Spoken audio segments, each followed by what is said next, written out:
Hello my beautiful love goods, and welcome back to my channel. In today's video we're building another tiny house, and this one I built on stream over on twitch.tv/lukeydean.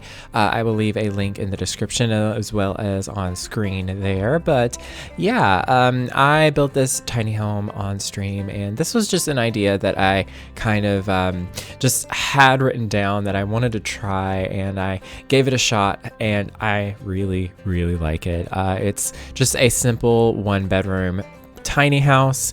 It's for a guitarist or a musician or, you know, whatever you'd like. I imagined that they built this tiny house here because they wanted to record music here, but also perform sometimes outside. This was actually inspired by a tiny house tour that I've seen some time ago. I don't really remember how old it is, but it's been a few years at the very least.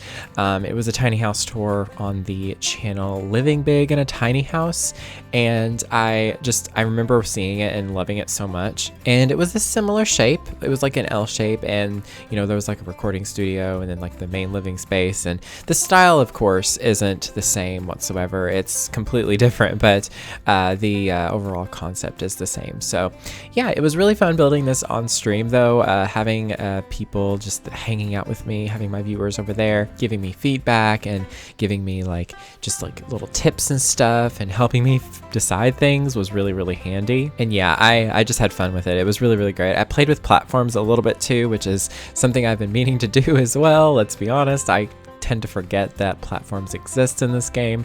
So yeah, but yeah, I built this on a 30x20 lot on the island of Windenburg, and I love this island. I love this place so much. It has some of my favorite lots that you can build on. I don't know what I was trying to say there, but yeah, I really enjoy it. And here I am going with landscaping, just trying to blend in the landscaping a bit with the area around the lot itself. So that's my favorite thing about these.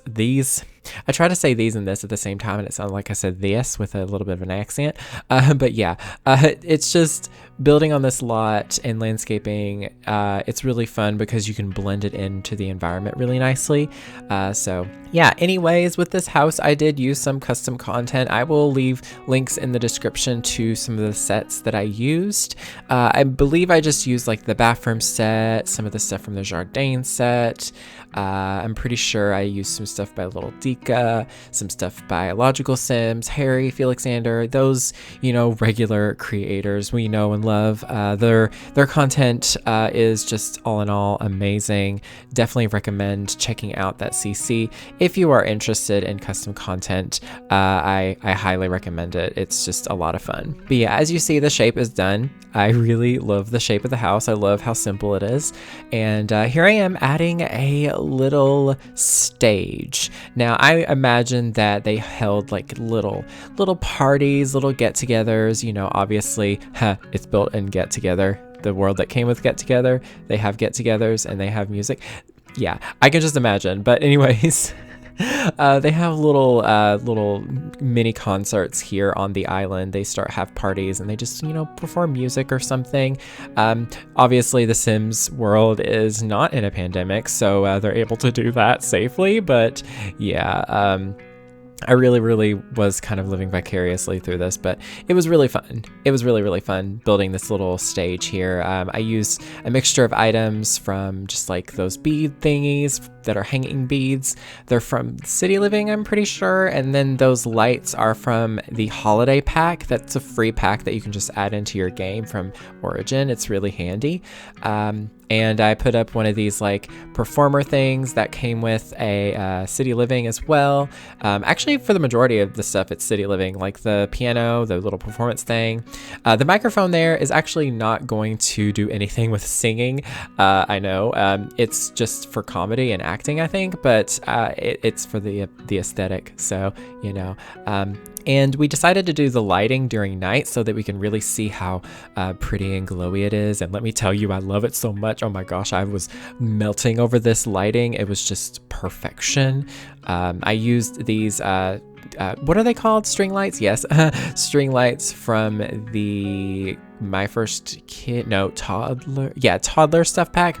Yeah, my first kid pat. Yeah, that's a stuff pack for sure. Yeah, there's so many I don't remember, so yeah, bear with me. Also, why did I place that one like that? You can clearly see it's floating. Oh no.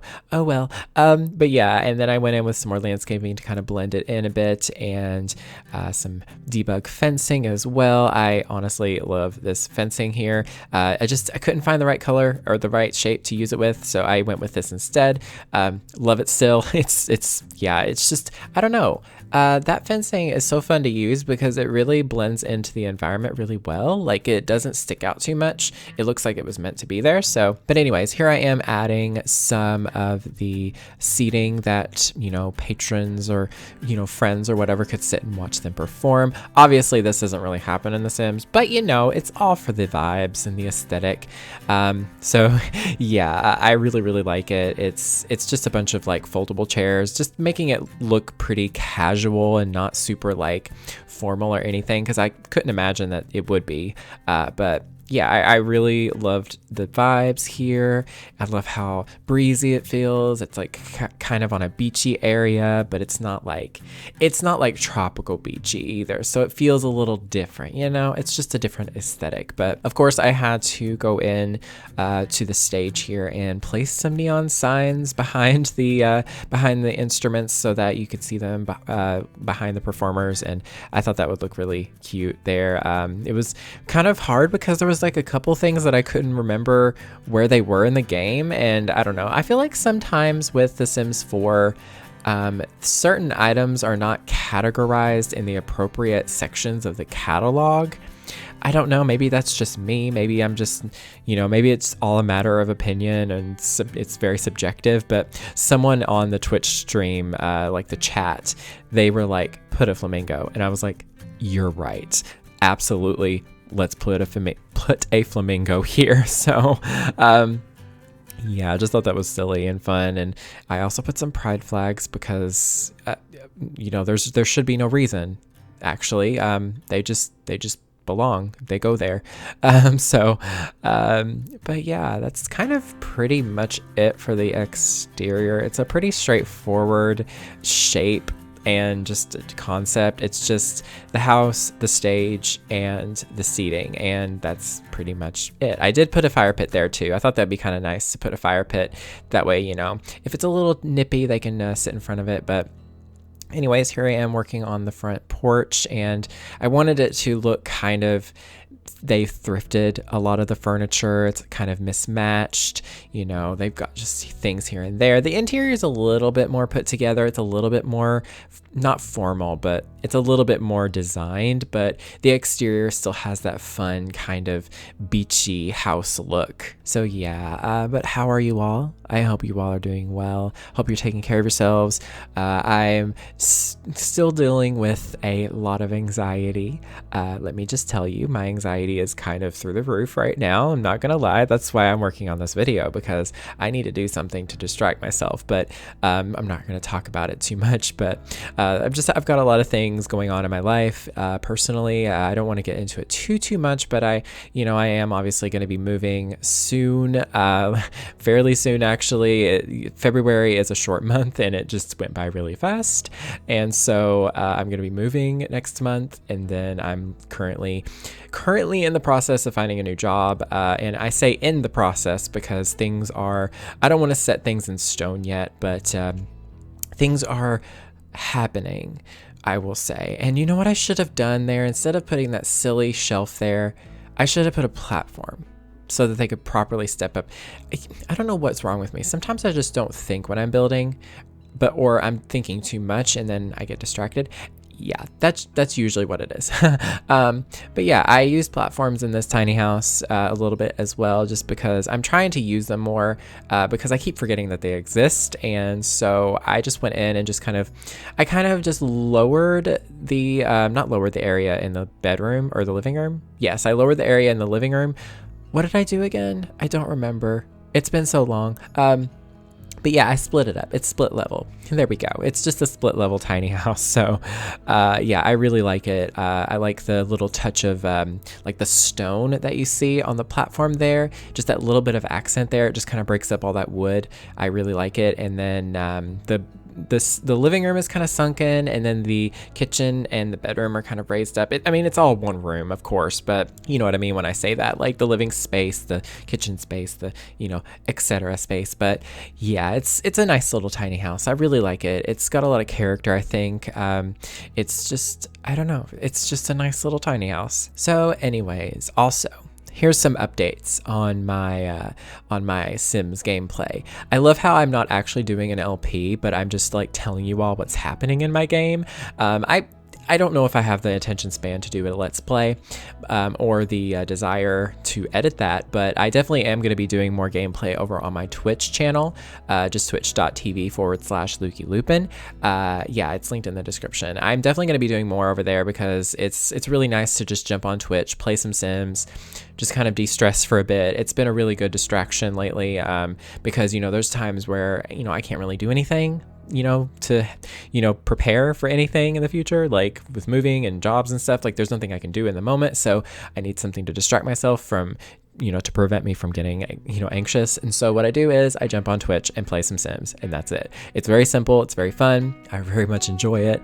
And thank you all for, you know, any of you all that have went over there and followed and, you know, stopped in to say hi. Thank you all so much for that. But yeah, I've been playing a family here and there on there, kind of on my own as well as on Twitch.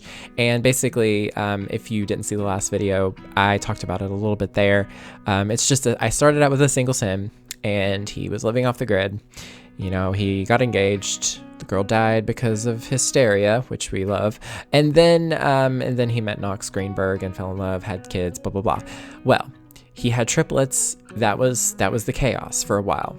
And then they had twins after having triplets.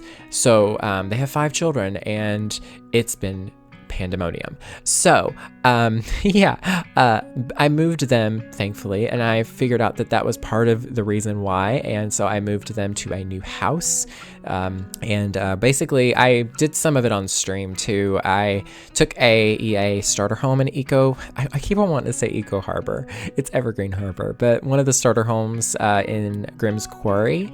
I think it's Grimm's Quarry. It's called Grimm's Quarry, right? I'm not just making that up, am I? Anyways, but basically the house, one of the starter homes there, I basically took it and added onto it and then renovated the house a little bit and made it work for them. It's honestly really nice. I really love the design, and I always get so frustrated whenever I do builds like that for personal gameplay because I'm like, oh my gosh, I love this build. I want to do it. You know, I want to do stuff like this for speed builds, but then when I start doing things for speed builds, it's like I'm in a different mindset, so I can't build the same way. And I don't understand that. It drives me crazy because I'm building and it's me building. So why should it be different? But it's just my brain is like acting differently. I don't know. But yeah, it's been great with them. They are all about to age up. Thank goodness. I'm playing on normal lifespan until they age up, and then I'm going to switch it back to long, just because I do like the long lifespan in The Sims 4 because normal just seems a little bit too short for me. Long is quite long, but I'd like something in the middle. But basically what I do is as I play them, and then if I feel like it's time for them to age up, I age everybody up, but I don't rush it. So I can really work on skills and developing their characters and stuff like that. It's a lot more fun for me to just kind of sort of get to know these pixelated characters sometimes. So yeah, let me know what lifespan you like playing on, because I've been watching, and I don't watch a lot of Sims content on YouTube, to be honest, just because it's very easy to compare yourself to others whenever you're constantly watching them. So I only watch like a few people, but I've been watching Lil Simsy play her Is it a legacy challenge? 100 baby challenge? No, it's a legacy challenge, right? I don't remember now at this point. I just know what family she's playing, and I know that it's a series. I don't remember. My attention span is not here. But yeah, I really love her little Let's Play that she's doing, and she's playing on short lifespan, and I'm like, oh my gosh, I could not handle that. The anxiety of that. Ooh. So yeah, I really enjoy doing normal and long, just because, you know, in The Sims 3, you could actually adjust the different lifespans, like each phase of the life. What are those called? Life states? Whatever they're called. You could adjust like how long they would be a baby, a toddler, a child, etc. And I would always make babies like 2 days and toddlers like 5 or 4 even in The Sims 3, and then children like 20 and then teenagers like 30. So, you know, it was one of those, it's one of those things that I kind of miss from The Sims 3. I don't like saying, oh, Sims 3 is the best game, whenever it had a lot of flaws, honey. It had a lot of flaws, a lot of issues. It was very amazing that, ooh, I'm going to stir so many pots with this. Ooh, girl, the tea is spilled. But yes, there is a lot of great things about The Sims 3, but I will say, the fact that it was open world, it kind of felt bland sometimes. Like, the world was so big, there was so much you could do, it was almost too much. Like, for me at least, for my own personal gameplay, I like a little bit of limitation, just a little, not like limitation to my creativity necessarily, but limitation to, I don't know what you would call it, just limiting myself from feeling overwhelmed, I guess, because in The Sims 4, obviously I would like some improvements to the world system. That would be great. I don't think they'll ever do that, but I am perfectly happy with how it's set up, because yeah, it is kind of odd that you have to go through a loading screen to go to your neighbor's home when you can literally see everything in their house. It's all there, it's loaded, it's ready. But that's one thing I don't really like. But I will say, I don't mind going through loading screens to get to another neighborhood, or, you know, another, you know, section of a neighborhood, etc. You know, I don't mind that stuff, because I know that it just makes the game run better. It's more streamlined, and people, you know, tend to say it breaks immersion, which I agree in a small way, but it's a video game, and it's not supposed to be realistic, I guess. So I guess that's okay. I don't know. Not to discredit anybody's opinions whatsoever when it comes to The Sims 4 being very flawed, because I agree with them, you know, for the most part. Like, there is a lot of flaws with The Sims 4. There's a lot of flaws with The Sims 3 even, you know, every one of the games has, you know, flaws, you know, and those are very subjective in that sense, because, you know, what is a flaw to one person might be something that another person really enjoys. So, but the build system in The Sims 4, oh girl, it's top notch. No other Sims game can compare. Sims 2, building in The Sims 2, it can be difficult, especially if you're a builder in The Sims 4 and you can try to go back. Sims 3, you know, there's some, you know, fun parts of building in The Sims 3 because of creative style, but it can be quite overwhelming and a little bit much sometimes. So The Sims 4 is just the right balance. But anyways, that's pretty much it for this build. I just rambled right through everything. I hope you enjoyed it. If you did, let me know in the comments down below. I really do enjoy building tiny homes, if you can't tell. But anyways, take care of yourselves. Stay safe, stay home, stay healthy, stay hydrated, stay warm. And that's it. Thank you all so very much for watching. Stay weird and beware of the nargles.